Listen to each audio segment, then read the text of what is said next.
Scene 1, The Vote. The chamber of the Galactic High Council stood in arrogant silence. Species from across the known galaxy filled their designated platforms, each lit with a blue glow indicating their presence. High Chancellor Shivakor of the Tsar Dominion raised a skeletal hand. All in favor of formal expulsion of humanity from the Galactic Accord, say aye. A chorus of affirmatives echoed across the chamber. Only a handful abstained. None voted against. The humans were now officially outlaws. Their systems would be blockaded. Their colonies seized. Trade cut. Their very name struck from galactic records. It was a show of force. A warning to others who refused to kneel. And yet, unease lingered. Scene 2, The Offense. The humans had defied Council orders. Again. When the Council forbade colonization of the Shivari Belt, humans settled 3 planets there in 6 months. When restricted tech was declared illegal, humans reverse-engineered it in weeks and made it more efficient. They were reckless. Fast. Unpredictable. And worst of all, they didn't fear the Council. Officially, the expulsion was punishment for repeated violations of interstellar law. Unofficially, it was fear. Pure and simple. By outlawing them, murmured Minister Drelk of the Velmari, we contain the infection. What no one said aloud was what everyone feared: what if the infection already spread? Scene 3, Silence from Sol. After the vote, all diplomatic channels with Earth were severed. Probes sent to the Sol system were quietly destroyed. Trade vessels disappeared.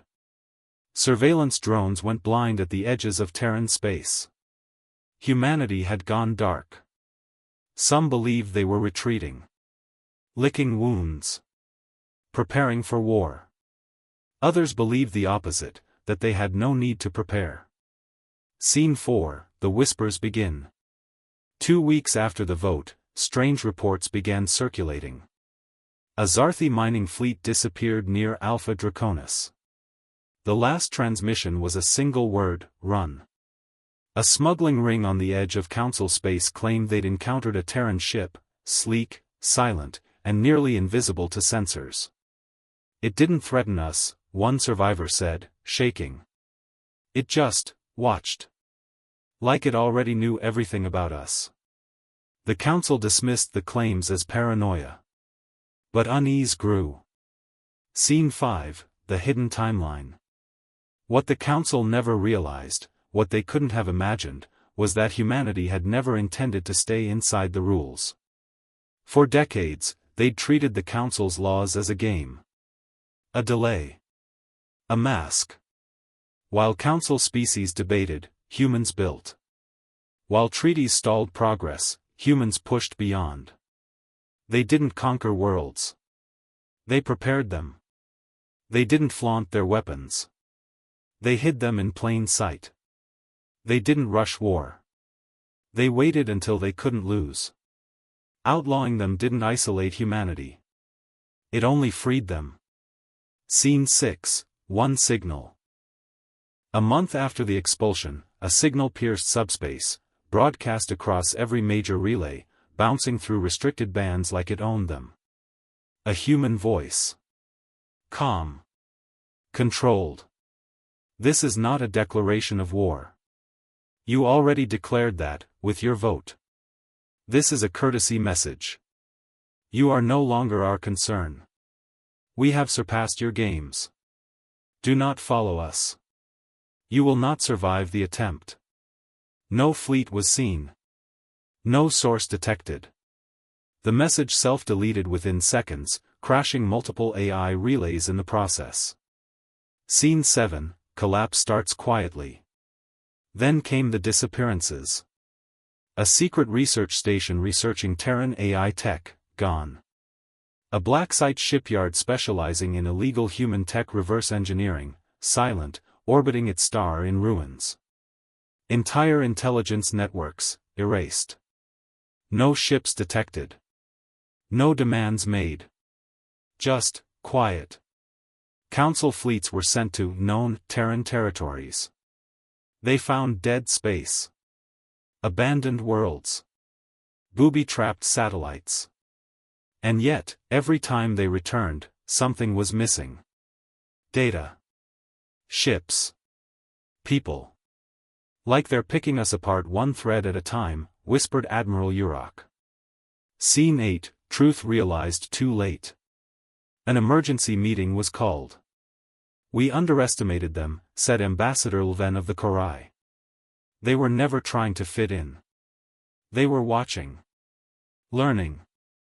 A grim silence followed. Then one word repeated from multiple corners of the chamber, across dozens of languages. Too late. They had not outlawed humanity. They had unshackled it. And now it moved freely, beyond the rules, beyond diplomacy, beyond the reach of the Council. Scene 9, Final Reminder. Years later, a dying freighter drifted into Council space.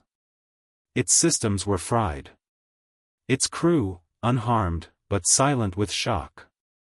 A data chip was found on board, untouched. It contained a message. A human, face in shadow, stared into the camera. We were not the monsters you feared. But you needed an enemy, so you made one. You outlawed us, hoping we'd fall. Instead, we rose. And now you can only watch the stars, and wonder. The video ended with Earth's old warning signal. Non-interference zone, enter at your own risk. No one ever did. Epilogue, the new map. Today, the Council star maps show a blank region where Terran space once was. No data. No borders. No light. Just silence. A dark zone where no probe returns, and no ship dares enter. Not because it's forbidden. But because everyone knows what waits there. Not monsters. Not gods. Just humans. And it was already too late to stop them.